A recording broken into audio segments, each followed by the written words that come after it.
ഒന്നാമതായി അവരിൽ പലരും പറയുന്ന ഒരു കാര്യമാണ്, വഹാബികൾ പറയും നബി സല്ലല്ലാഹു അലൈഹി വസല്ലമയുടെ ജന്മദിനവുമായി ബന്ധപ്പെട്ട് ഒരു ഇബാദത്തുമില്ല, എന്നാൽ നമ്മൾക്ക് കാണാൻ പറ്റും എന്നൊക്കെ പറഞ്ഞാൽ ആദ്യം കുറേ കോലാഹലങ്ങളൊക്കെ ഉണ്ടാക്കി അവസാനം ഹദീസ് ഉദ്ധരിക്കുള്ളൂ. കാരണം ഹദീസൊക്കെ വളരെ അപൂർവം നമുക്ക് കിട്ടുന്ന ഒരു നിധിയായി കണക്കാക്കേണ്ട കാര്യമാണ്.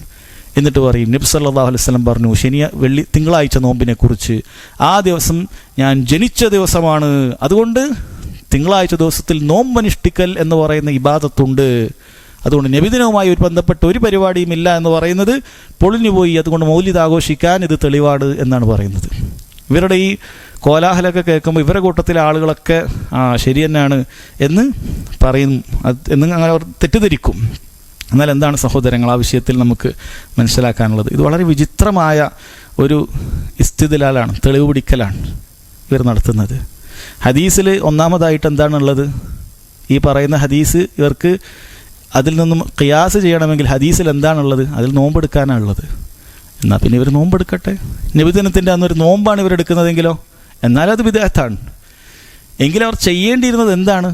നോമ്പെടുക്കലാണ്. കാരണം നബി ജനിച്ച ദിവസം നോമ്പെടുക്കാനാണ് പറഞ്ഞത്. എങ്കിൽ എല്ലാ വർഷവും റബീഉൽ അവ്വൽ 12-ന് നോമ്പെടുക്കുകയായിരുന്നു വേണ്ടത്. ഇവരെന്താണ് ചെയ്യുന്നത്? ഇവർ നേരെ തിരിച്ചാ, നോമ്പിൻ്റെ നേരെ ഓപ്പോസിറ്റാണ്. ഈദാണ്, പെരുന്നാളാണ് ആക്കുന്നത്, ആഘോഷമാണ് ഇവരാക്കുന്നത്. ചെയ്യുന്ന കാര്യം തന്നെ നേരെ എതിരാണ്. ഈ വർഷം എനിക്ക് തോന്നുന്നു റബീഉൽ അവ്വൽ 12 തിങ്കളാഴ്ച ദിവസമാണ്. ഇവർ ഈ ഹദീസ് ഉദ്ധരിക്കുന്ന ആളുകൾ അന്ന് നോമ്പാണോ എടുക്കുക? അതല്ല, ആഘോഷിക്കുകയാണ്, ഭക്ഷണം കഴിച്ച് ആഘോഷിക്കുകയാണ് ചെയ്യുക. അതൊന്നാമത്തെ കാര്യം.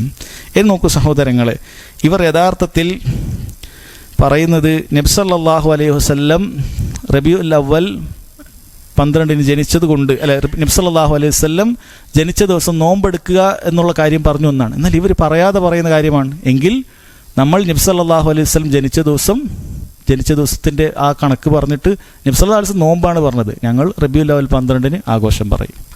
അതായത് ജനിച്ചു എന്നുള്ള കാര്യം മതി. നബി സല്ലല്ലാഹു അലൈഹി വസല്ലം അതിൻ്റെ പേരിൽ നോമ്പ് സുന്നത്താണെന്ന് പറഞ്ഞു.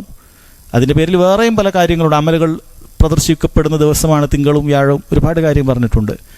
ശരി, എന്തായാലും ജനിച്ച ദിവസം മാത്രം നമുക്ക് പറയാം. നബി സല്ലല്ലാഹു അലൈഹി വസല്ലം ജനിച്ച ദിവസമാണ്, അതുകൊണ്ട് നോമ്പെടുക്കണം എന്ന് പറഞ്ഞു. എന്നാൽ ഇവർ പറയുന്നു ഞങ്ങൾ ആഘോഷിക്കുന്നു എന്ന് പറഞ്ഞു. അപ്പോൾ ഓരോരുത്തർക്കും ഓരോ കാരണങ്ങൾ ഉണ്ടാക്കി ശരീഅത്തിൽ നിയമം ഉണ്ടാക്കാമെന്നാണോ? നാളെ ഒരാൾ വരുന്നു, റബീഉൽ അവ്വൽ 12-ന് രാവിലെ സുബഹി കഴിഞ്ഞ് ഇഷ്റാഖിൻ്റെ ആ സമയത്ത് 10 റക്അത്ത് നിസ്കാരമുണ്ട്. അപ്പോൾ അവനോട് നമ്മൾ ചോദിച്ചു എന്താ തെളിവ്? നബി സല്ലല്ലാഹു അലൈഹി വസല്ലം ജനിച്ചതിൻ്റെ പേരിൽ നോമ്പെടുത്തിട്ടുണ്ട്, അപ്പോൾ ഞാൻ 10 റക്അത്ത് നിസ്കരിക്കും. നിങ്ങൾ നബിദിനം കഴിച്ചില്ലേ? നബി സല്ലല്ലാഹു അലൈഹി വസല്ലം ജനിച്ചു എന്നുള്ളതാണ് നമുക്ക് ആകെ ഉള്ളത്. അതിൻ്റെ പേരിൽ നിങ്ങൾ നബിദിനം കഴിക്കുന്നു, ഞാൻ എന്ത് ചെയ്യുന്നു? 10 റക്അത്ത് നിസ്കരിക്കുന്നു. വേറൊരാൾ പറയുന്നു അന്നേ ദിവസം രാവിലെ തൊട്ട് ഉച്ചവരെ നോമ്പ്, ഉച്ചയ്ക്ക് ശേഷം ഒരു പെരുന്നാൾ നോമ്പ് തുറ ളുഹറിന്. എന്താ കാരണം? നബി സല്ലല്ലാഹു അലൈഹി വസല്ലം ജനിച്ച ദിവസമാണ്, അങ്ങനെ ആഘോഷിക്കാം. സഹോദരങ്ങൾ, ഇങ്ങനെ നോക്കിയാൽ ഓരോരുത്തർക്കും ഇതിൻ്റെ പേരിൽ വ്യത്യസ്ത രൂപങ്ങളിൽ ആഘോഷിക്കുന്നതായിരിക്കും നമുക്ക് കാണാൻ സാധിക്കുക. എന്നാൽ നബി സല്ലല്ലാഹു അലൈഹി വസല്ലം അതൊന്നും കാണിച്ചു തന്നിട്ടില്ല. നമ്മൾ നേരത്തെ പഠിച്ച കാര്യം അസ്സുന്നത്തു തർക്കിയ. നബി സല്ലല്ലാഹു അലൈഹി വസല്ലം ജനിച്ചത് തിങ്കളാഴ്ചയാണ് എന്ന് പറയുകയും ആ ദിവസം സുന്നത്ത് നോമ്പെടുക്കാൻ നിർദ്ദേശിക്കുകയും ചെയ്ത നബി സല്ലല്ലാഹു അലൈഹി വസല്ലം അതിൻ്റെ അടിസ്ഥാനത്തിൽ ഞാൻ ജനിച്ച ദിവസമായ റബീഉൽ അവ്വൽ 12-ന് നോമ്പെടുക്കണമെന്ന് പറഞ്ഞിട്ടുണ്ടോ? ഇല്ല. അപ്പോൾ ഈ പൊതുവായ തെളിവ് വെച്ചിട്ട് നബി സല്ലല്ലാഹു അലൈഹി വസല്ലം സുന്നത്തു തർക്കി അവിടുന്ന് ഉപേക്ഷിച്ച കാര്യമാണ്. അവിടുന്ന് അങ്ങനെ നോമ്പെടുക്കുകയോ അവിടുന്ന് അങ്ങനെ ആഘോഷിക്കുകയോ ചെയ്തിട്ടില്ല റബീഉൽ അവ്വൽ 12-ന് എന്ന് നമ്മൾ മനസ്സിലാക്കുക.